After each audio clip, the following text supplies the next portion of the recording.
नैनीताल जिला प्रभारी मंत्री रेखा आर्या ने जिला योजना की ली समीक्षा बैठक। जिले में पुरानी और नए कार्यों को लेकर जारी किए गए 51 करोड़, कहा समय से करें सभी काम पूरे।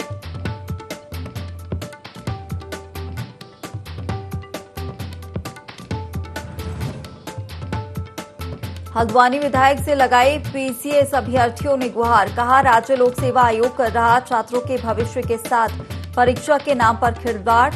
विधायक ने दिलाया उचित कार्रवाई का भरोसा।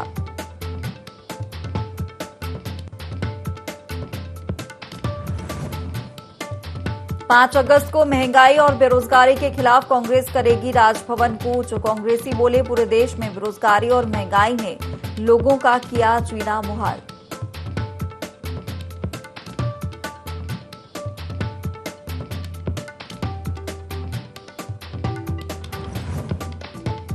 नैनीताल के कोटाबाग में 10,000 की आबादी को जोड़ने वाला पांडे गांव मोटर मार्ग यातायात के लिए नहीं रहा सुरक्षित। 1 साल से बदहाल है मोटर मार्ग।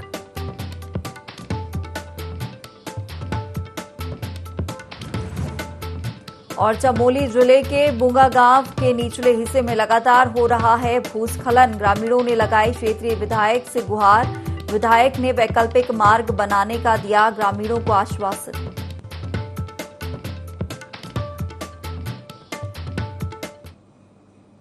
नमस्कार, बहुत स्वागत है आपका देवभूमि लाइव के इस खास बुलेटिन में। मैं हूं आपके साथ हिमांशा मेहता। बुलेटिन की शुरुआत करेंगे खबरों के साथ। नैनीताल की प्रभारी मंत्री रेखा आर्या विकास कार्यों को लेकर अधिकारियों और विधायकों के साथ जिला योजना की समीक्षा बैठक की। इस दौरान प्रभारी मंत्री रेखा आर्या ने कहा कि जिले में काफी समय से लंबित पड़े पुराने कार्यों के लिए धनराशि अवमुक्त की गई है। अधिकारियों को पुराने कार्यों में गति लाने के निर्देश दिए गए हैं।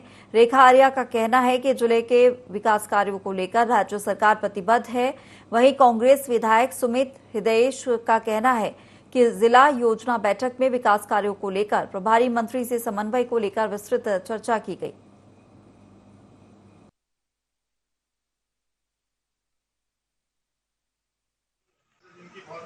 जो बजट आवंटित 55 करोड़ का हो पाया है उससे सारी समस्याएं नैनीताल जिले की पूर्ण हो जाए संभव नहीं है, लेकिन विस्तार पूर्वक माननीय मंत्री जी ने सबकी बात सुनी और पारदर्शी तरीके से मीडिया भी मौजूद रहा।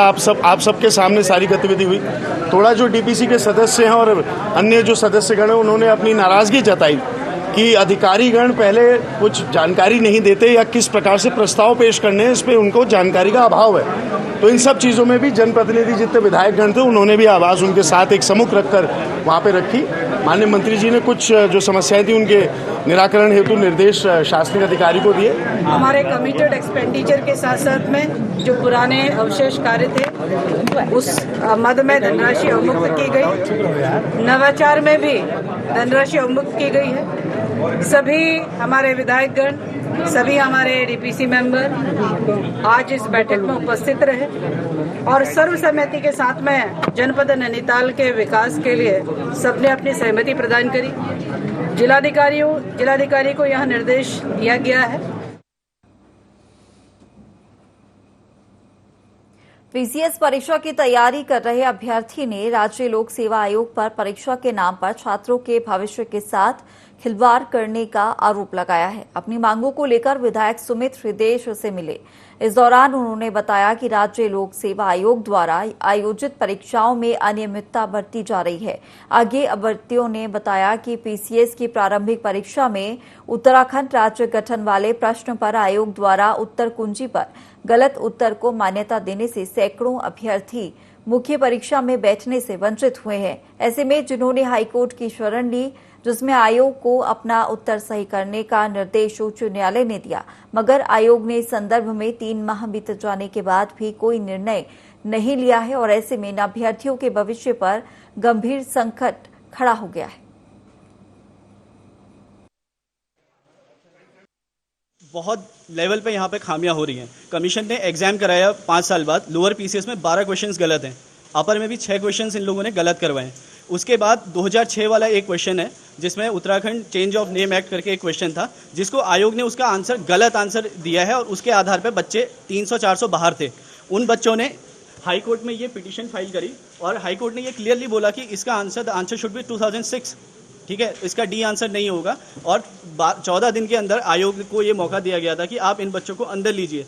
अभी तक 4 जुलाई को ये जजमेंट आया हुआ है, 18 तारीख को इसके 14 दिन भी चले गए, अभी तक इस पर कोई फैसला आयोग द्वारा नहीं लिया गया है। हमने देखा अधीनस्थ चयन सेवा आयोग में कितना बड़ा घोटाला पकड़ा जा रहा है और धीरे धीरे अनावृत हो रहा है कि असली कॉन्स्पिरेसी के पीछे कौन है, कौन इस बड़े खेल के पीछे। ऐसे ये बच्चे जो लोक सेवा आयोग के माध्यम से पीसीएस एग्जाम होता है जो 6 वर्षों के समय बाद हुआ है, उसमें जितने लोगों ने प्रीलिम्स क्लियर करा है उन्हें मात्र 2 महीने का समय प्रिपरेशन का दिया गया है। हाई कोर्ट के आदेश, उसमें प्रीलिम्स में एक सवाल था कि उत्तरांचल का नाम बदल के उत्तराखंड राज्य कौन सी वर्ष में आया। हाई कोर्ट में माना गया 2006 वो वर्ष था, लेकिन जो लोक सेवा आयोग है वो कह रहा है कि नन ऑफ द अबव। तो जब जवाबों में इतना खिलवाड़ हो रहा है, आप खुद समझ सकते हैं कि उस पेपर का जो अस्तित्व है, उसकी जो निष्पक्षता है, उस पर एक बहुत बड़ा प्रश्न सवाल उठता है। तो इसलिए कई सारे इसमें परेशानियां हैं। जो बच्चे हम इनके साथ खड़े हैं उनको न्याय दिलाएंगे। परीक्षा जो हुई उसका परिणाम देने के लिए आयोग को 10 महीने लग गए और आयोग चाहता है कि 2 महीने के अंदर एक पार्टिसिपेंट तैयार होकर 2 महीने के अंदर परीक्षाएं दे दें। तो ये सीधे फेवरेटिज्म करने के लिए एक नई रणनीति है सरकार की, इसकी हम कड़े शब्दों में निंदा करते हैं। और तो और एक प्रश्न है उसमें कि उत्तराखंड और उत्तरांचल के नाम बदलने को लेकर किस वर्ष में हुआ, वो 2006 में हुआ, पूरा प्रदेश जानता है। हाईकोर्ट ने उस बात की पुष्टि कर दी। हाईकोर्ट ने कहा कि इस सवाल को ठीक माना जाए और जिन्होंने इस 2006 मार्क किया है उनको उसके नंबर जोड़े जाए और उनको मौका दिया जाए। और हाईकोर्ट को आज जजमेंट दिए हुए 1.5 महीने 2 महीने हो गए हैं और 14 दिन का समय था। ये सरकार अपने आप को कोर्ट से भी ऊपर समझने लग गई है। ये सरकार इस समय अहंकार में है और इनका अहंकार तोड़ने का काम हम कांग्रेस जन करेंगे और कल से इस मुहिम को आगे बढ़ाएंगे और इस लड़ाई को कांग्रेस प्रदेश कार्यालय में सूर्यकांत धस्माना ने एक प्रेस वार्ता आयोजित की, जिसमें उन्होंने कहा कि 5 तारीख को कांग्रेस महंगाई और बेरोजगारी के खिलाफ राजभवन घेरने की तैयारी में है। आगे उन्होंने कहा कि सिर्फ उत्तराखंड राज्य ही नहीं बल्कि पूरे देश में महंगाई और बेरोजगारी चरम सीमा को पार कर चुकी है। उन्होंने कहा कि कक्षा 1 में पढ़ने वाली एक 6 साल की बच्ची ने भी प्रधानमंत्री नरेंद्र मोदी को महंगाई कम करने के लिए एक पत्र लिखा है।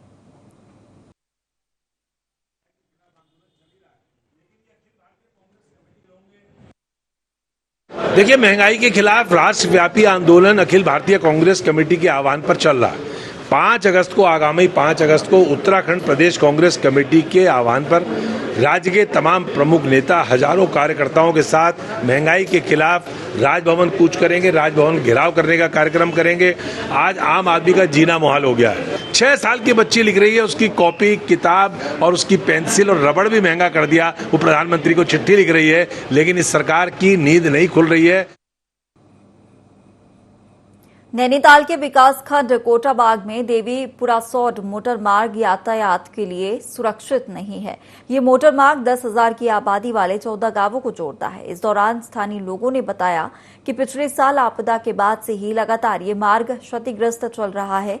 वहीं ग्रामीणों को खुद ही घंटों श्रमदान कर कोटाबाग और नैनीताल मार्ग को खोलना पड़ रहा है। वहीं इस मोटर मार्ग के पुनर्निर्माण के लिए ग्रामीण लगातार विभाग से मांग कर रहे हैं, लेकिन विभाग के द्वारा आपदा मद में कोई धनराशि नहीं मिलने की बात कहकर हाथ खड़े कर लिए गए।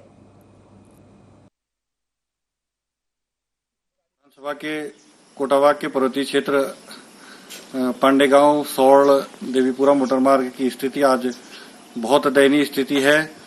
विगत अक्टूबर माह में आई आपदा में आज भी ग्रामीण श्रमदान करके उक्त मोटर मार्ग को खोल रहे हैं।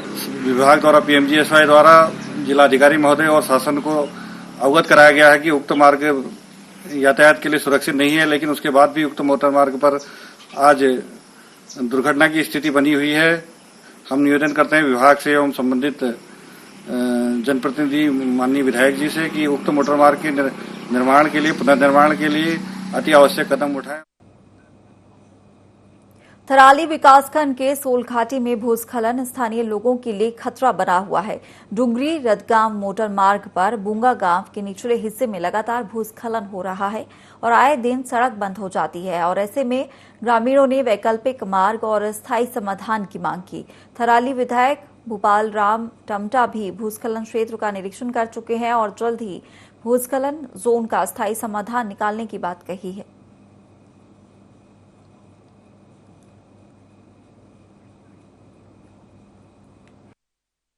तो आए दिन भूस्खलन को लेकर स्थानीय लोग परेशान हैं और डर का माहौल स्थानीय लोगों में बना रहता है। वहीं स्थानीय लोग लगातार यहां पर स्थायी मार्ग को लेकर गुहार लगा चुके हैं। वहीं विधायक टमटा भी मार्ग को लेकर निरीक्षण कर चुके हैं और आए दिन यहां पर आपको बता दें कि रास्ते बंद हो जाते हैं। स्थानीय लोग इसको लेकर खासे परेशान हैं। ग्रामीणों ने स्थायी समाधान की मांग रखी है।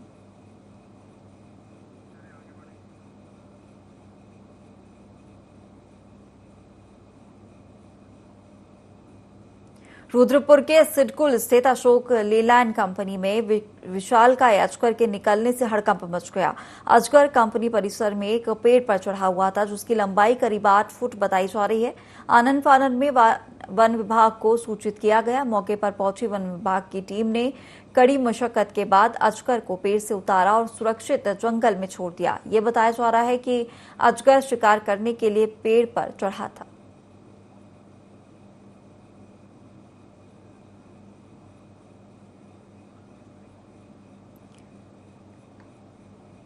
तो अजगर को देखते ही फैक्ट्री के कर्मचारियों के बीच हड़कंप मच गया। आपको बता दें कि खटीमा सीमांत सिसैया गांव के सरकारी मौके पर वन विभाग की टीम पहुंची। निजी कंपनी में विशालकाय अजगर निकला, जिसके बाद मौके पर वन विभाग की टीम पहुंची और अजगर को पकड़ लिया गया।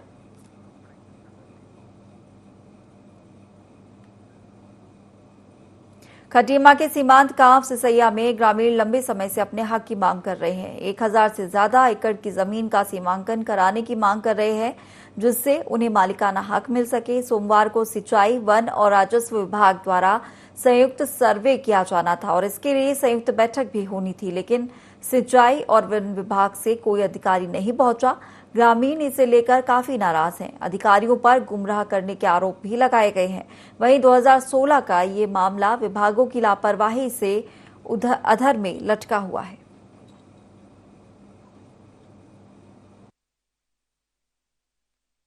ग्रामीण सब उपस्थित थे और राजस्व विभाग के पटवारी जी उपस्थित हैं, लेकिन यहाँ पे वन विभाग के कोई भी कर्मचारी उपस्थित नहीं है।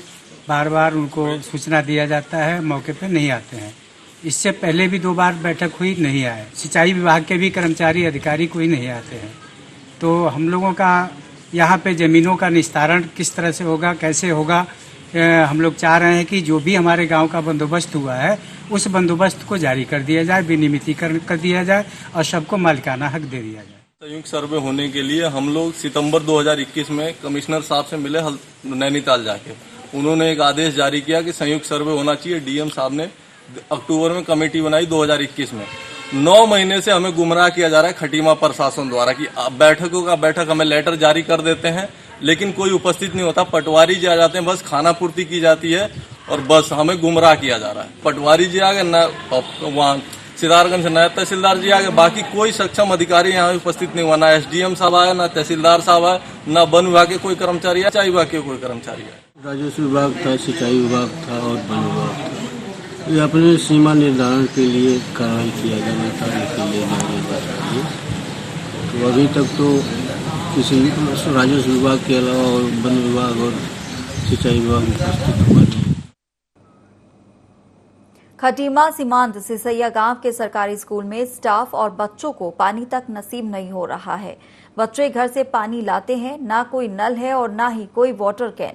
वहीं जरूरत पड़ने पर पड़ोस के घर से अपनी प्यास बुझाते हैं। स्कूल के दोनों हैंडपंप खराब पड़े हैं। ग्रामीण और शिक्षक कई बार संबंधित विभागों से इसकी शिकायत कर चुके हैं, लेकिन बीते 4 महीनों से यही हाल बने हुए हैं।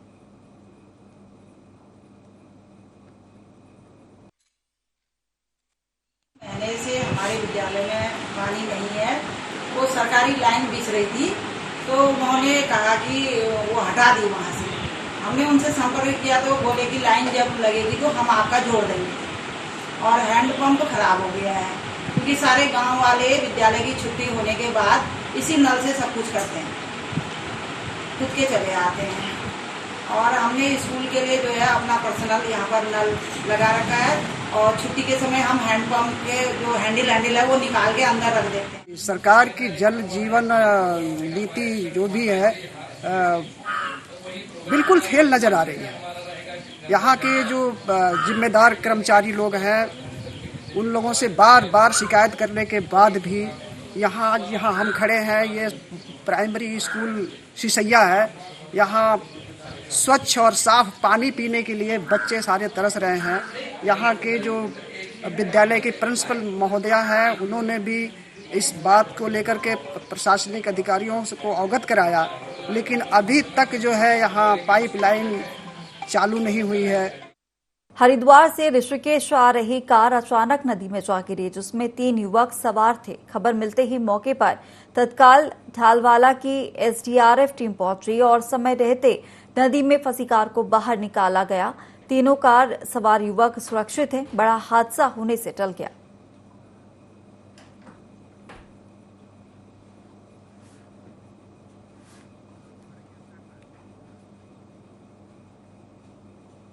उत्तराखंड में आजादी का अमृत महोत्सव धूमधाम के साथ मनाया जा रहा है और इसी कड़ी में भाजपा हर घर तिरंगा यात्रा की शुरुआत कर रही है, जिसके तहत 12 अगस्त से 15 अगस्त तक हर घर में तिरंगा फहराया जाएगा।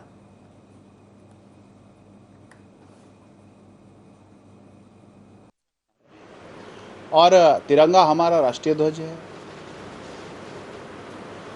हमारे जो आने वाली पीढ़ी है, किस प्रकार से अपने देश से जुड़े, किस प्रकार से वो जान सके कि ये आज़ादी हमें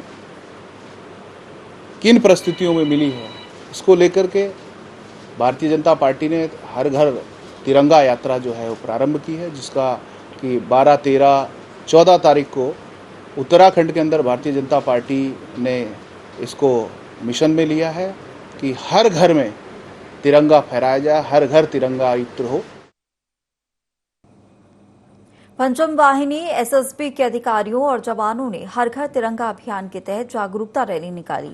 ये रैली नेपाल सीमा से लगे तामली क्षेत्र में जीआईसी तामली के छात्र छात्राओं के साथ मिलकर निकाली गई। इस दौरान सीमावर्ती ग्रामीणों से 13 से 15 अगस्त तक तिरंगे को हर घर में फहराने की अपील की गई।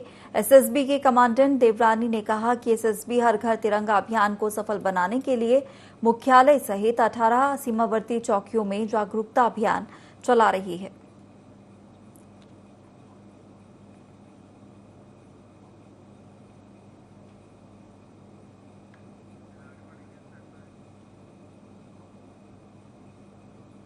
लक्सर में आजादी के अमृत महोत्सव पर आयोजित होने वाले हर घर तिरंगा कार्यक्रम को सफल बनाने की हर एक कोशिश की जा रही है। प्रशासन तैयारियों में जुट गया है। एसडीएम ने बताया कि 13 से 15 अगस्त तक लक्सर विकास खंड में हर घर तिरंगा कार्यक्रम आयोजित किया जाएगा। इसके साथ ही डाक विभाग में जनता के लिए सेल्फी पॉइंट भी बनाया जा रहा है, ताकि जनता तिरंगा झंडा खरीदने के बाद सेल्फी पॉइंट पर सेल्फी ले सके। बता दें कि ये सेल्फी सरकार को भेजकर कार्यक्रम में सहभागिता दर्ज कराई जाएगी।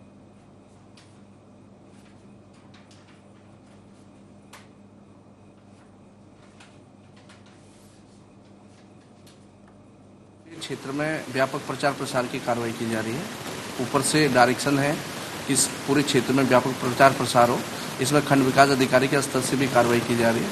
तहसील लेवल में भी सभी को निर्देश दिए हैं कि इसके लिए सभी लोगों को जागरूक करें और 13 तारीख से लेकर के 15 तारीख के बीच में हर घर तिरंगा जो कार्यक्रम है वो सफलतापूर्वक तहसील लक्सर के अंतर्गत संपादित किया जाएगा। श्रीनगर गढ़वाल में सुअरों में अफ्रीकन स्वाइन फ्लू तेजी के साथ फैल रहा है। अब तक 200 से अधिक सुअर इसकी चपेट में आने से उनकी मौत हो गई है। वहीं अब नगर निगम परिषद बचे हुए सुअरों को भी मारने की तैयारी में जुट गई है। इसके लिए नगरपालिका ने बैठक बुलाई, जिसमें सुअर पालकों से लेकर पशु चिकित्सक भी मौजूद रहे।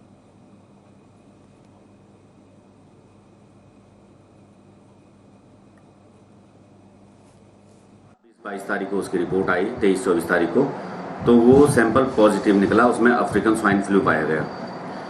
उसके बाद लगातार डेथ हो रही है। उसके बाद हमने एक मीटिंग की इनके साथ, पशु चिकित्सा अधिकारी के साथ, तो उसमें ये तय किया गया है कि जो अब बचे हुए सुअर हैं, क्योंकि ये बीमारी ऐसी है कि ये फैलेगी और सबको मरना है, ये पक्का है।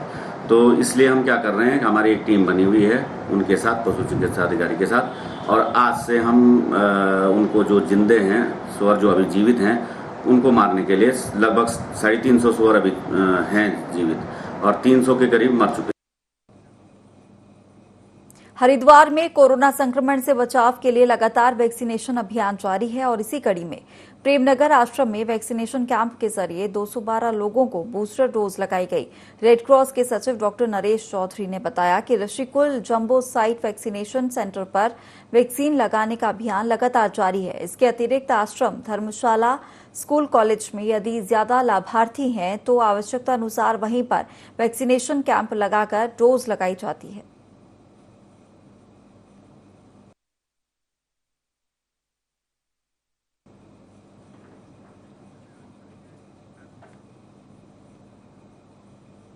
चंपावत जिला चिकित्सालय में प्रसव के कुछ दिनों बाद महिला की मौत पर सीएम धामी ने संज्ञान लिया। मुख्यमंत्री पुष्कर सिंह धामी ने महिला की मृत्यु पर दुख और शोक संवेदना व्यक्त करते हुए मृत्यु के कारणों की निष्पक्ष जांच के डीएम नरेंद्र सिंह भंडारी को निर्देश दिए हैं। डीएम भंडारी ने मामले की गंभीरता को देखते हुए समिति को 4 दिन के भीतर निष्पक्ष जांच करने के निर्देश दिए। बता दें कि महिला की मौत के बाद परिजनों ने अस्पताल का घेराव किया था और दोषियों के खिलाफ कार्रवाई की मांग की थी। संध्या का जो बीमार हुई थी, जो प्रसव हुआ था वो ठीक नहीं हुआ था, हमारा सीधे कहना है ये, क्योंकि प्रसव के तीसरे दिन से जब बुखार आना शुरू हो गया, इन्होंने तीसरे दिन में यहाँ से डिस्चार्ज किया, घर चले गए। उसके तीसरे दिन से बुखार आना शुरू है। ये 2 बार इन्हें रात को भर्ती किया। हमने कहा भी डॉक्टर साहब इसकी हालत कैसी है? इन्होंने कहा ठीक है। ये हमारे ऊपर हावी हो जाते थे बार बार कि ठीक हो जाएगी, तुम क्या जानते हो, क्या नहीं जानते हो। और जब इन्होंने लास्ट 9-10 दिन नाम करते एक दिन पहले इन्होंने कहा कि संजय को और बुखार आया। हम यहाँ लाए थे उस दिन भी हमें इनके साथ झड़ा पड़ी। हमने कहा अभी भी बताते टाइम तो हम कहीं ले जाते हैं। लास्ट में इन्होंने रिफर किया, हमने जीवन उन्मूलन कराया। जीवन उन्मूलन ये अल्ट्रासाउंड रिपोर्ट है, इसमें उन्होंने कहा इसका इतना इन्फेक्शन होता है, यहाँ सही नहीं हो गया, आप हाथ कहीं बाहर ले जाए, किसी भी हॉस्पिटल ले, उन्होंने किसी भी हायर हॉस्पिटल लिया। फिर इसके बाद हम हल्द्वानी ले गए। हल्द्वानी में सुशीला तिवारी, ब्रिजलाल, जो जितने कृष्णा, 4-5 हॉस्पिटल सबके पास ले गए, सबने हाथ खड़े कर दिए। फिर एक ने सलाह दी कि हो सकता है राम मूर्ति ले जाओ, तो राम मूर्ति में ले गए। राम मूर्ति ने वालों का सीधा कहना कि आप बहुत लेट हो गए, इसके जो अंदर के पार्ट्स हैं सारे खराब हो चुके हैं, इसमें गुर्दा, शरीर, फेफड़े। उन्होंने फेफड़े सांस लेने के लिए भी यहाँ से नली डाली। जो इंसाफ जो हमारी बेटी के साथ हो, अन्य बेटी के साथ ना हो, ये इंसाफ चाहिए हमें। इसमें जिला चिकित्सालय में डिलीवरी के बाद महिला को बुखार हुआ और उसमें महिला ने दिखाया, फिर हल्द्वानी भी रेफर हुई और हल्द्वानी के बाद बरेली भी गई, जहाँ पे उनकी डेथ हो गई है। तो इस संबंध में कहाँ पर चूक हुई है और किसकी इसमें गलती है और क्या इसमें कॉम्प्लिकेशंस हुए और कहीं पे अगर नेग्लिजेंस हुई है तो उस संबंध में 3 सदस्यीय समिति गठित कर दी गई है और उसमें 4 दिनों के अंदर इनको अपनी आख्या देनी है और रिपोर्ट आने के बाद अगर कोई कमी पाई जाती है तो संबंधित के विरुद्ध ठोस कार्रवाई की जाएगी। रुड़की में विश्व हिंदू परिषद के पूर्व जिलाध्यक्ष विकास शर्मा ने अपने समर्थकों के साथ आम आदमी पार्टी की सदस्यता ग्रहण की। इस मौके पर आम आदमी पार्टी के प्रदेश प्रभारी दिनेश मोहनिया और अन्य पदाधिकारियों ने पार्टी में आए लोगों का स्वागत किया। इस दौरान प्रदेश प्रभारी दिनेश मोहनिया ने कहा कि आम आदमी की अपेक्षा को पूरा करने के लिए आम आदमी पार्टी हर भरसक प्रयास करेगी।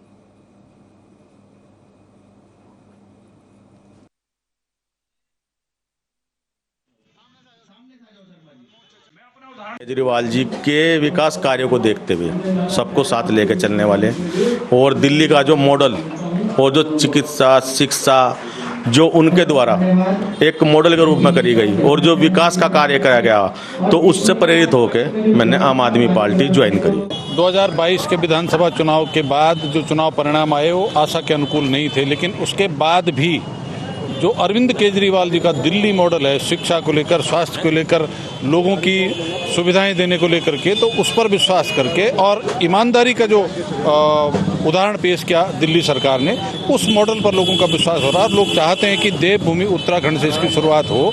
इसके लिए भी से हम तैयारी कर रहे हैं कि लोग पार्टी के साथ जुड़ करके हम बूथ स्तर तक संगठन का गठन करके राज्य के अंदर एक ईमानदार सरकार का गठन कर सके। जिस तरीके से काम की राजनीति दिल्ली और पंजाब में हो रही है, उसको देख के ना केवल उत्तराखंड बल्कि पूरे देश में आज लोग आम आदमी पार्टी को एक उम्मीद के रूप में देख रहे हैं। इसी कड़ी में आज रुड़की में शर्मा जी ने आम आदमी पार्टी ज्वाइन की है।